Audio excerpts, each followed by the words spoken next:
Hello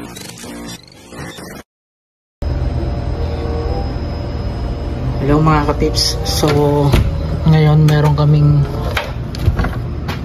weather alert na there's a possibility of tornado, massive tornado dito sa aming area sa Smoky Lake. So yung mga cellphone namin nagkaroon ng alert and nagpe-prepare yung bawat isa sa amin kasi possible na dumating siya around 6:40 to 6:45. So sinabihan na kami ni Amo na dapat dito kami sa may basement mag-hide or else sa mechanical room namin kasi yun, medyo matibay yun kasi dito karami ng bahay is gawa sa kahoy. So kung mapapansin nyo, madilim na yung paligid. Ayan o, dilim ng ulap, no? So medyo nakakakaba, medyo namumuo na siya. May mga pumapatak-patak na dito, parang kala ko snowblowers ba or ano. Kita niyo dilim mo.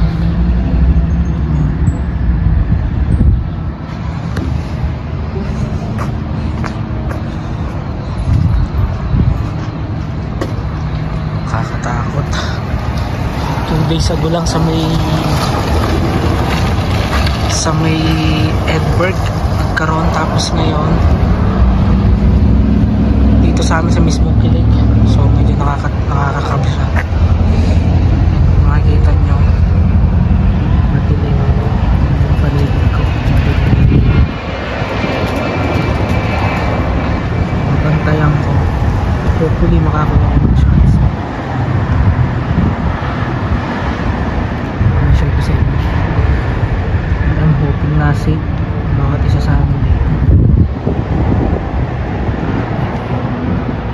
Takot. Mga ibon lumilipad-lipad lang.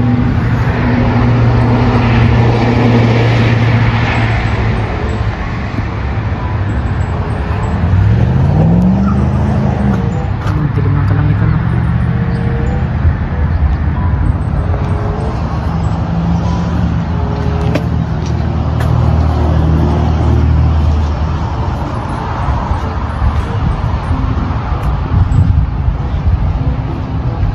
Pumapatak-patak na yung ambon.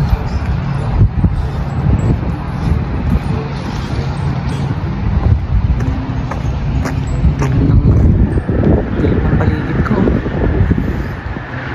Oh my God.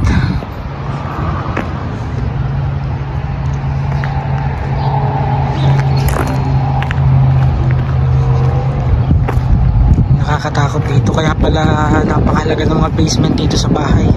Yun yung pinaka main purpose niya.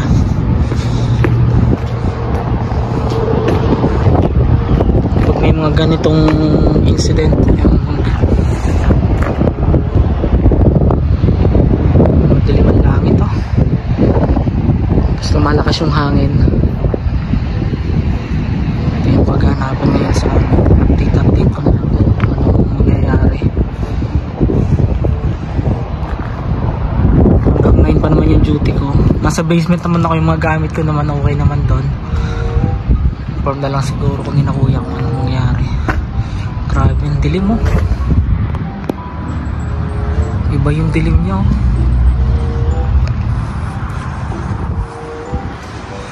Parang babagsak na talaga.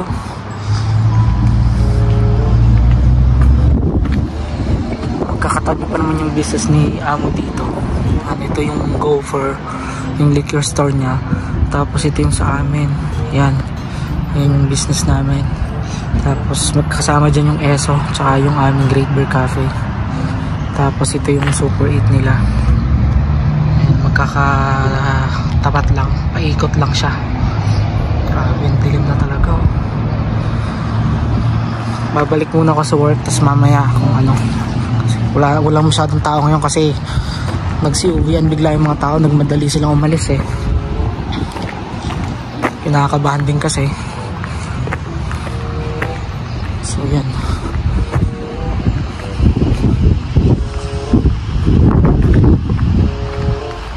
May 4 hours pa akong magjo-duty. So hopefully wag naman, nawa. Kaya pala kanina ang lahat ng cellphone sabay-sabay nag-alert. Hindi mo makakontrol yun eh. Once na mag-buzz yung cellphone mo, magbabasa mo, may gano'n na siya ng gano'n. Tuloy-tuloy lang siya. Dilim mo. May nakaabang ng mediko. Abang na sila.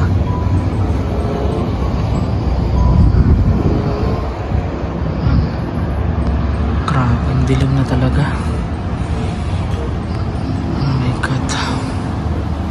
So yun, update ko na lang kayo mamaya. Balik muna ako sa work mga kapips. Natin kung anong nangyayari mamaya.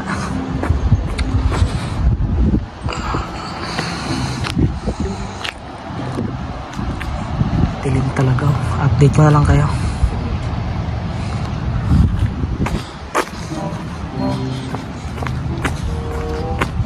How are you?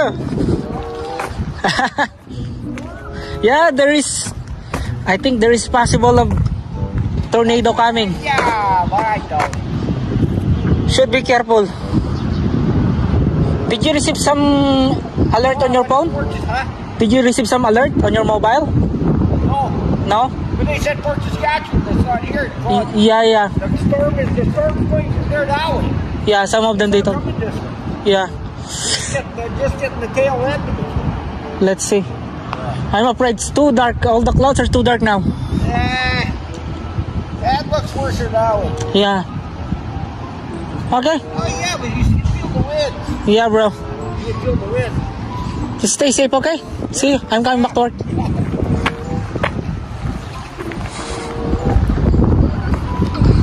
Fort Saskatchewan daw na nandun na daw.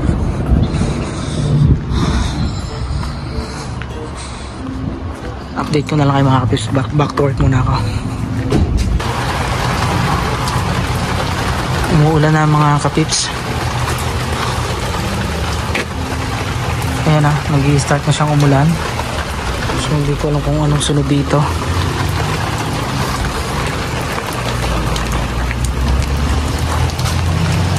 Grabe, mga ibon no.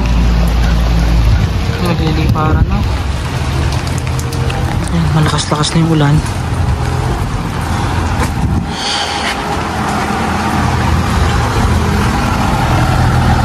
Lakas na ng ulan no. Ayan, mga ibon no. Ang dilim pa rin. Ito na yung sitwasyon namin ngayon.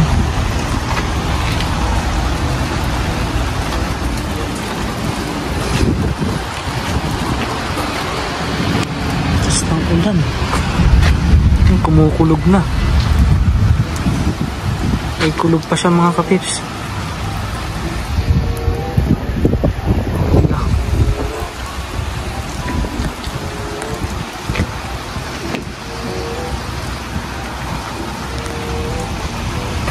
Ito yung parang situation namin ngayon.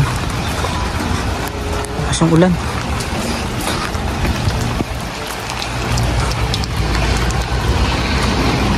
Grabe oh.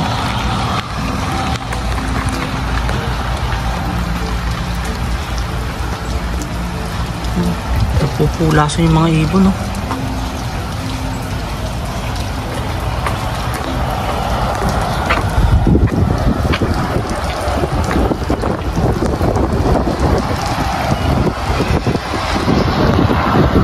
Dilim na. Update ko na lang ulit kayo maya-maya.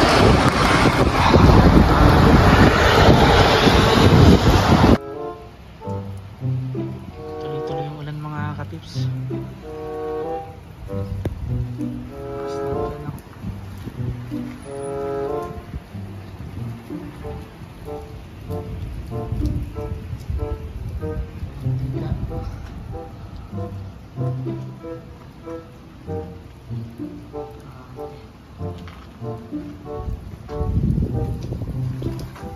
Patak ng ulan.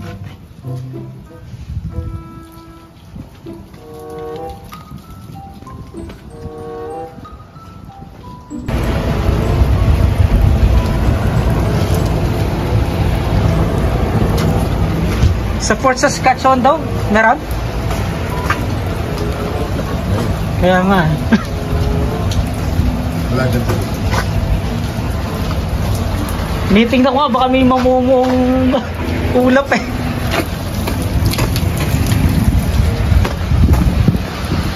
Pero medyo malakas yung ulan, no? Tuloy-tuloy yung ulan eh. Oo. Hamit, tsaka madilim na.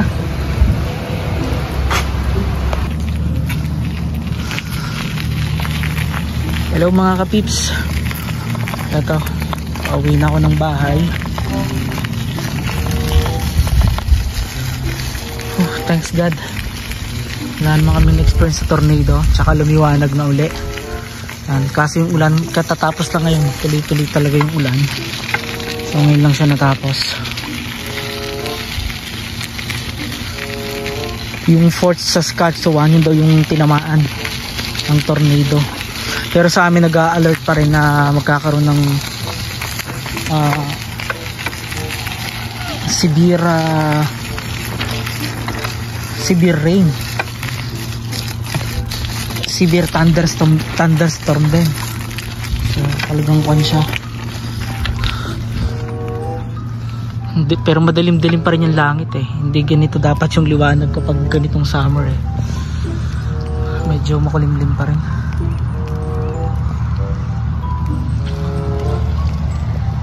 So yan.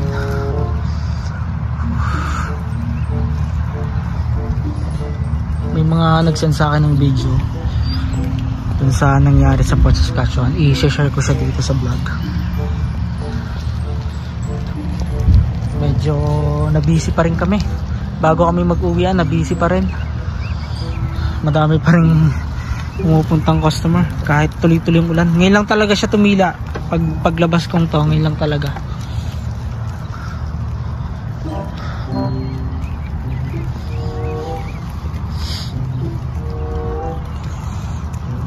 Hanggang bukas, severe thunderstorm, heavy rain. Ngayon ko lang ito na-experience kasi dumating ako dito ng July, kasagsagan ng summer. So ganito pala kapag bandang May at saka June. Ganito pala dito. Nakakatakot kasi may warning pa sila ng hailstorm. Yun lang yung medyo nakakapangamba. Yun, tapos yun nga, kaya pala talaga ang mga bahay dito may basement. Kapag nangyayari ang ganyang senaryo, sa basement yung tago nila. Yun pala yung purpose talaga ng basement dito.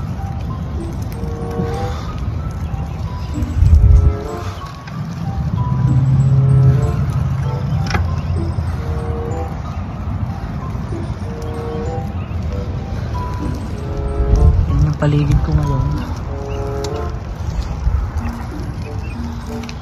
Makulimlim. Tapos basa yung daan.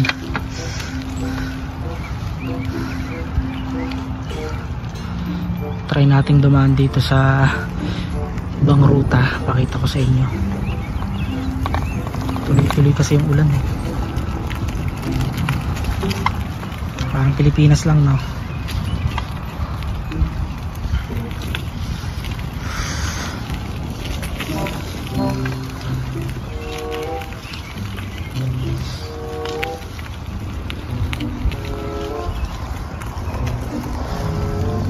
Dami kanina ng customer na kasi uwian, natakot din sila eh. Kasi nung may magpan nga sa kanila, alert sa kanila, parang magtawag dito.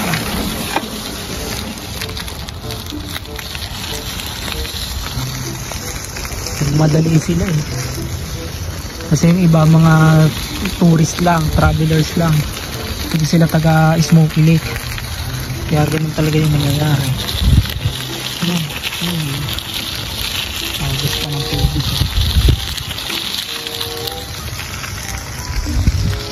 Thanks God, okay naman. Medyo kan nga lang kasi anytime pwedeng magkaroon ng alert. Unpredictable talaga, nambibigla rin talaga.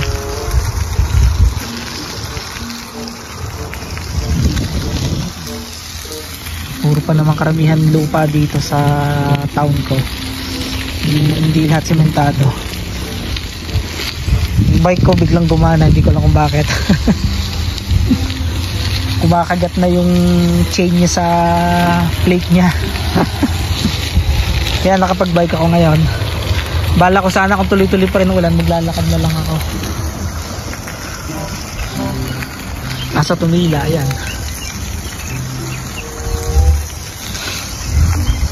Ayan o. Ang paligid ko ngayon.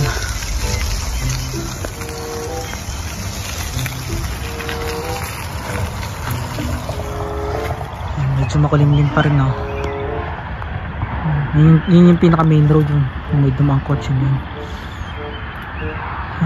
Madilim-dilim pa rin.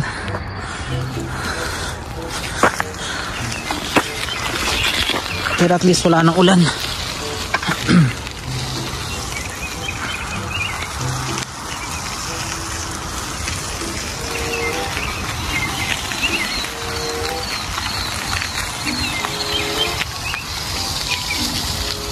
Takot kanina kasi talagang dumidilim yung ulap. Tapos parang pabigat ng pabigat, babagsak na, parang ganun siya. Kaya kinabahan din kami.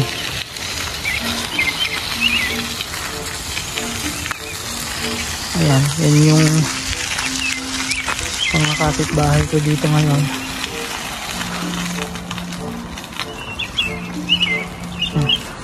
Makulimlim, no?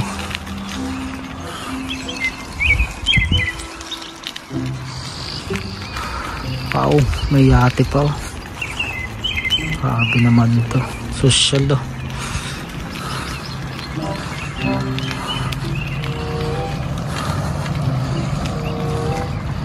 So yan, malapit na ako sa bahay. Ito lang muna yung update ko sa inyo mga kapips. Bukas di ko alam kung anong nag-aabang sa amin. Let's see.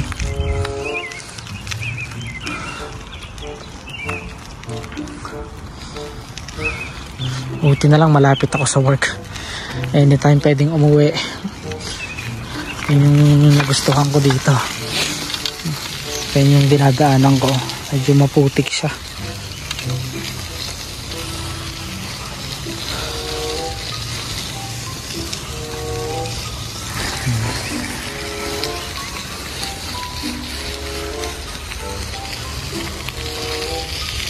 Mga ski-ski nito dito yan eh.